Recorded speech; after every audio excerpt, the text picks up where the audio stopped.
Welcome back to BaldHeaded Metal, guys. My name is Joseph. Today, I want to react to a new band that I've never seen before called Signs of the Swarm with a song called Cesspool of Ignorance. Pretty epic name for the song. Let's see what they're all about. Just be aware, if you're a fan of this band, I like to be myself 100%. If I don't like something, you're gonna know it in this reaction. And if I do like it, I'm also gonna point that out. I don't always like everything about all the songs that I listen to, so I try to let you in on my head and what's going on inside my head so we can have an interesting conversation. Let's see where it goes. Without any further ado, let's get into a song. I'm guessing it's probably kind of a more like a new age deathcore, death metal, maybe something along those lines, metalcore.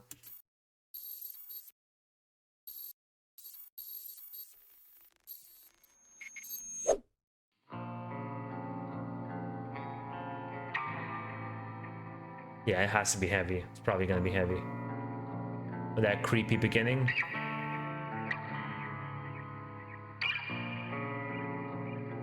Nice guitar tone.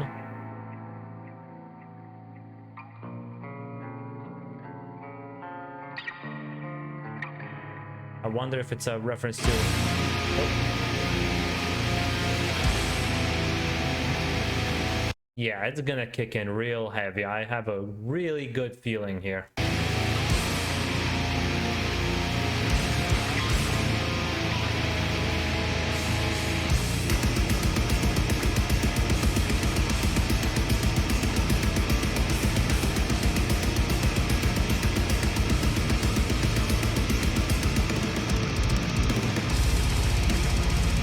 I'm not sure if the camera guy is aware that he doesn't need to headbang when he's filming because it's very disorienting. But so far, let me rewind it because the drums kicked in. It has a nice little double blast beats or double pedal. I don't know what I'm saying.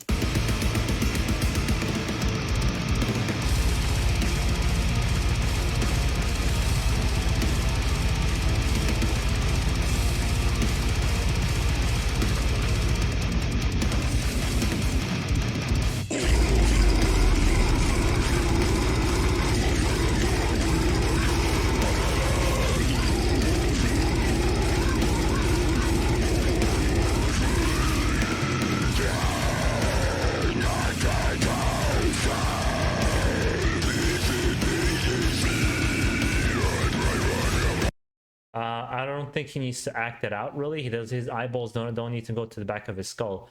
But damn, he got some brutal vocals going on. Definitely deathcore, right?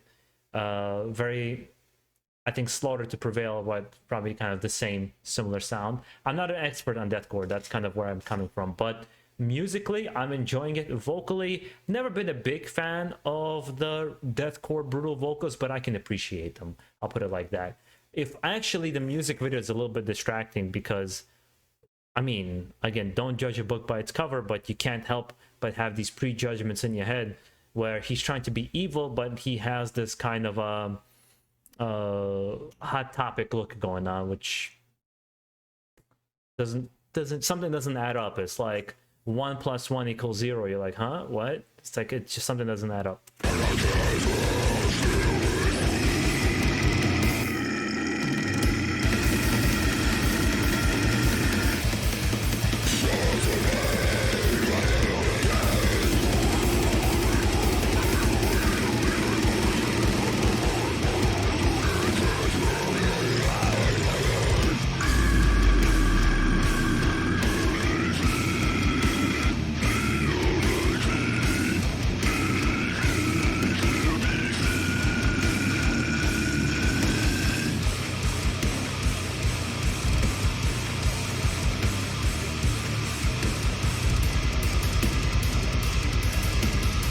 Yeah, musically very much like it. And vocally very much don't like it. And his like weird faces that he makes to get like the emotions across does not help his case, in my opinion. Because it's just kind of, I think he shouts out the instruments, which I think are doing a good job. They're having a nice fucking heavy sound going on, and then the Cookie Monster comes in with his vocals. It's just kind of, I'm having a hard time connecting with the song. For some reason, Slaughter to Prevail, it just works very, very well. and there's a balance to all of it all. Where here, it's a representation of true skill, because to get that low, that's very hard. I know that. I'm in no way gonna downplay how difficult what he's doing and how low. I'm like, literally, it's like the lowest. It feels like it's the lowest note possible. But at the same time, like, if you've been listening to metal for a certain amount of time, that doesn't impress you anymore. Like, the speed and heaviness and just vocals alone are not going to impress you. It might impress a 13-year-old kid, but it's not going to impress an adult who's kind of heard a breadth of various music. So it's like, well, yeah, I've heard this before. What else do you got? It's like, there's some bands, like, they're just playing as fast as possible. You're like, I get you can play fast, but where's the songwriting? So here's like the vocal performance. You would want to see some kind of changes in vocal performance. I doubt that's coming.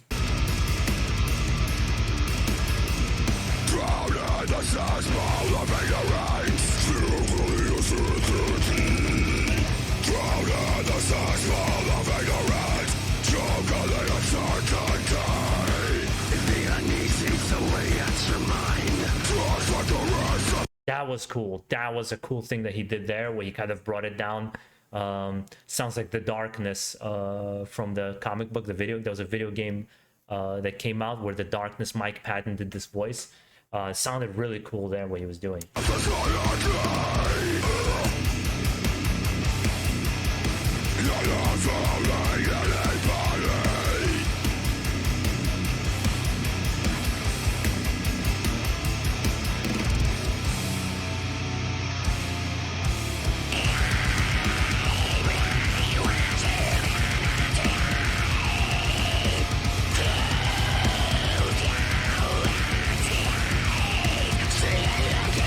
That one I actually like. I like the screeching voice.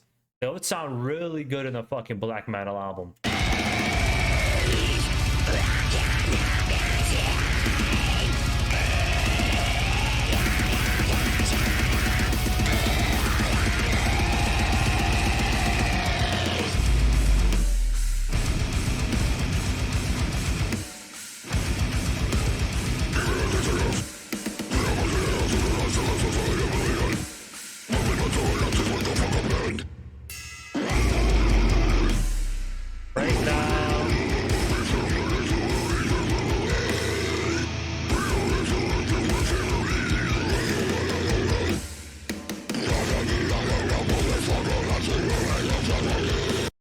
Yeah, the only thing I think the genre kind of puts itself in a corner with breakdowns is because then it becomes formulaic. You're always waiting for the breakdown to happen.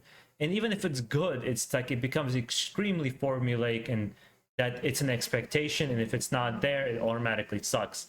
And that's not me saying that. It's just me, what I've been reading in comments with various people when they talk about breakdowns. And now that this one in particular is very good. I can't say I dislike this song. That'd be a very strong thing to say, but I can't say I like it. I'm extremely indifferent. If it played in the background, I would be listening to it, maybe bobbing my head like I am now, but you'll never see me seek something like this out. And not because it's deathcore, because I like Slaughter to Prevail. I like them. Not might be my favorite genre, but there's some stuff to be had, because the drummer for that band is insane. The guitarists are doing some crazy work. The vocalist keeps playing around. This one, I don't know. I think he just wants to show everybody how low he can get in his notes, and it's not in the service of the song.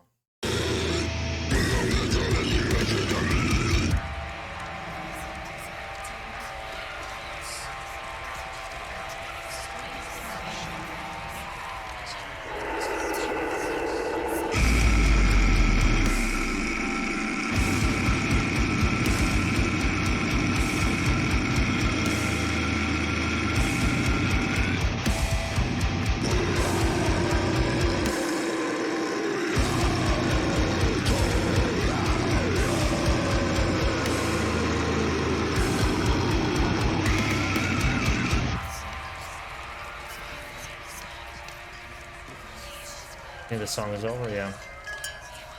You know what this reminds me of? How I would compare this band. If any of you guys ever seen Bram Stoker's Dracula, and if you ever seen Underworld. For me, listening to death metal for me, listening to certain bands, not just death metal, certain bands, they just have this air about them. They're Bram Stoker's Dracula. They have this elegance and skill and songwriting. They have the elements of what makes a good vampire story. And then there's Underworld, which technically is about vampires, and technically is with werewolves, and technically has the look, but that's all it has and doesn't really have much thought or any kind of thematics behind it. That's what's important to kind of discuss about vampires or werewolves or anything of that sort. So Underworld is the visual, all it has is one aspect, and that's kind of how I see Signs of the Swarm in that same aspect. I mean, it's nice and it kind of sounds like it should, and it's kind of there, but I mean, there's nothing really interesting going on in this particular song for me. Because like the vocals, you got what he can do within like the first minute, and musically, you know, although like they have skills, they don't have very good songwriting skills, in my opinion. Maybe for some of the fans of this band, you can maybe express what you feel about this band. Maybe I'm just completely wrong. Maybe it's not a good example. Whatever it may be. I try to be as respectful as I can be, but in some instances, it's very difficult. When you just don't connect with it and it's not your thing, it's just everything I say is going to sound bad. And I realize that. And I'm open to criticism from you guys, as long as it's constructive criticism or well thought out responses. I don't really usually, I just delete any outright kind of harsh and negative comments. I erased them. There's no time for that for me. Anywho, I can't say you're gonna enjoy this reaction, but hey, maybe we just spent the time having a conversation here, and I'll be waiting to hear from you guys what you're gonna say. Anywho, guys, enjoy the rest of your week and keep it metal.